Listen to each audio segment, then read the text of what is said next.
Today we are going to do some unboxing for a couple orders I've made to Tackle Warehouse and Midway USA. Both of them are bladed jigs and some DTs, a few DTs that I needed. So I figured I'd do something a little bit different, do an unboxing and show you what I got and why I got it and maybe how I organize them. I don't know if we get that far.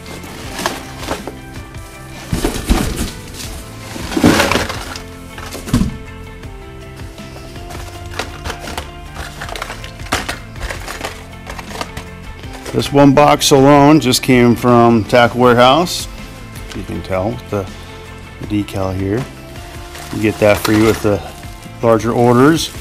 And I also picked up a Tackle Warehouse promotion shirt. It's a ash gray medium, a little bit different. So we'll add that to the closet. And yeah, there's a lot of bladed jigs here. I really like these Picasso shock bladed jigs. The reason why I like those is as soon as you cast, or when you cast and as soon as you start reeling, it only takes maybe a split second, maybe half a second or something like that, and then the blade is wobbling. You can feel it. A lot of the other brands that I've used, they don't wobble right away, and a lot of the times you have to, jerk the rod or rip the rod just to get them to start wobbling. I don't like that. I want to be able to cast, start reeling, and then wobbling. Yeah, with any bladed jig, sometimes you're still going to have to maybe just tap it once in a while. But with these Picasso shock blade, or I can only talk about the Picasso shock blades. Those are the only ones I really use from Picasso. But I also got the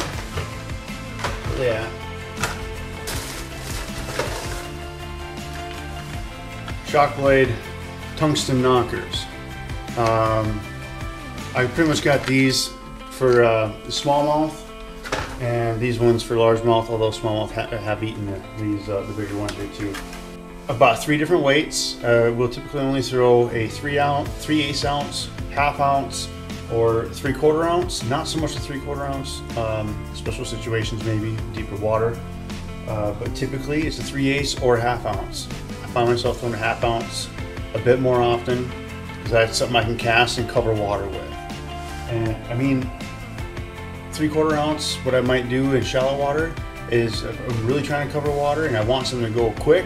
I cast out there and I can just burn it in, and it'll stay just below the surface, and it won't catch that won't catch the bottom. You could probably get away with 5 colors. White chartreuse,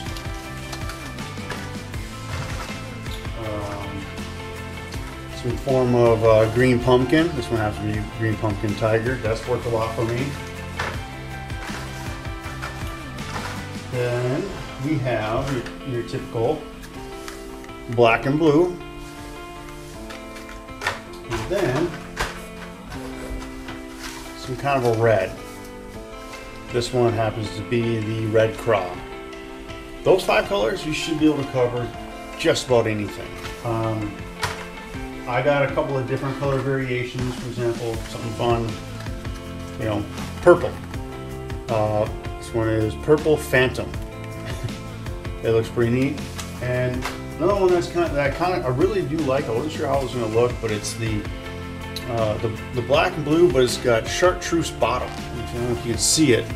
Chartreuse bottom. It's got some chartreuse skirt parts here, and that one, I like that one. Might have to throw that one quite a bit. Another one that I'm really curious about is the green pumpkin with chartreuse on it. That might be a pretty good smallmouth bait. They like natural colors, green pumpkin, and that little bit of chartreuse. It just might trigger them to bite it. That was just from Tackle Warehouse. Now, this other stuff came from the Midway USA, and I'll dump this out now. check it out.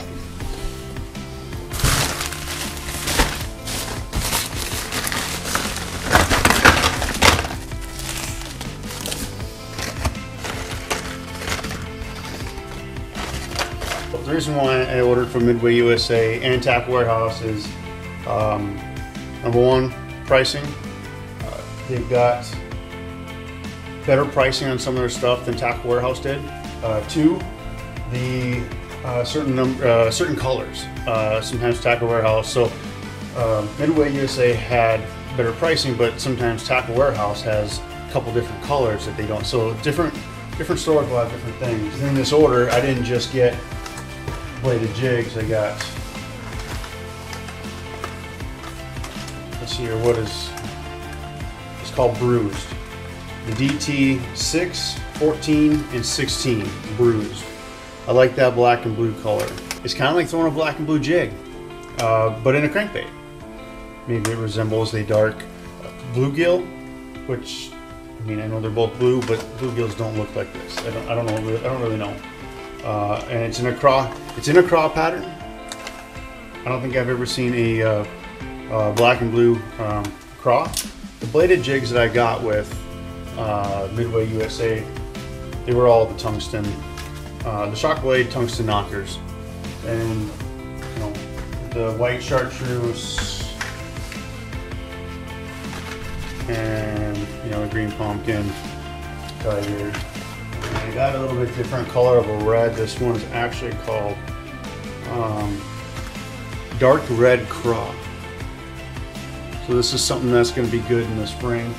This other one's going to be really good in the spring too. You know, a couple of different red variations. But that's what I ordered. It's not cheap, but my deal is I want different colors and different sizes. So with these tungsten knockers, I only, since they're going to be smaller baits, I don't really need them in a 3/4 ounce. I only got 3/8 and half, and that'll cover me in most of the water columns that I fish. I'm not going to fish these in 20 feet of water. I'm just not going to. I've tried it, not much success. I'm sure a lot of guys do have success doing that. Right now I'll show you guys my box and how I organize my bladed jigs. I don't know what a lot of other guys do, but this is just how I do it and how I like it.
So that's how I set up my boxes.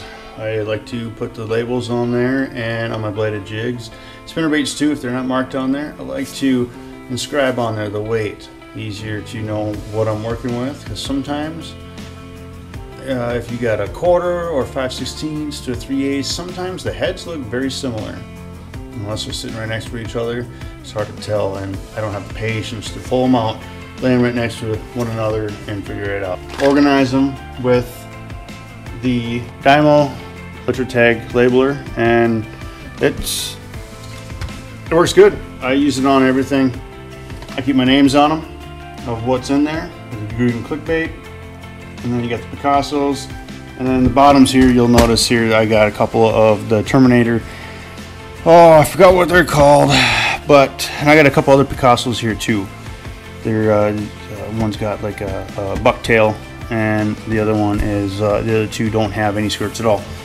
Just to try them. I don't think you can buy them like that, but I don't think I bought those like that. I think I pulled the skirts off just because I wanted to try it. I didn't want to go buy any more.